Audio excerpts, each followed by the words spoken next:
Je ne sais pas toujours pourquoi j'ai aimé une BD. Souvent c'est le scénario, le dessin, l'ambiance. Mais pour celle-là c'est une évidence, c'est vraiment la manière de la raconter, le rythme et la fraîcheur. Aujourd'hui on va parler de Tebori, qui a été écrite par le duo Robledo et Toledano, qui avait signé Ken Game, que j'avais beaucoup aimé aussi, mais pas autant. On va être en immersion dans le salon du tatouage à travers un jeune, Yoshi, qui, à la demande de son grand-père, doit fuir ses mauvaises fréquentations, le gang du corbeau, ça aura son importance. Il va se faire embaucher par un grand maître tatoueur, qui a une très forte réputation. Il va devoir faire ses preuves auprès de son maître, auprès de ses clients. On va suivre de manière très fluide, très agréable ce personnage-là qui en gros, lui, aime beaucoup son métier, même si c'est fatigant, on va pas se mentir. Et confronter aussi la vision du tatouage. Est-ce que c'est un art ? Est-ce que c'est pas un art ? Est-ce que c'est un business ? Tebori veut d'ailleurs dire art ancien. Et donc du coup, cette vision du tatouage est assez intéressante. Et aussi, pour qui tu les fais, les tatouages ?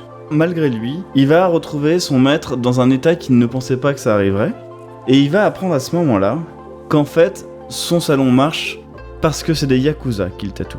C'est des Yakuza qui payent cher, c'est des Yakuza qui sont des hommes influents et qu'il ne faut pas se fâcher avec eux. Du coup, lui qui a voulu fuir les gangs, fuir le gang du corbeau, qui quelque part s'est réfugié dans le salon de tatouage pour s'éloigner de tout ça, se retrouve malgré lui dans les Yakuza qui est quelque part le niveau au-dessus. L'histoire va un petit peu changer de ton.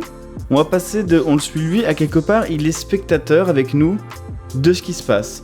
Il doit refaire ses preuves auprès de ses nouveaux clients et il va aussi apprendre plein de choses parce que c'est vrai qu'un tatouage ça prend des heures et donc du coup quand tu te fais tatouer tu te méfies moins, il commence à entendre des histoires, à apprendre des choses sous un autre angle, sous l'angle des Yakuza.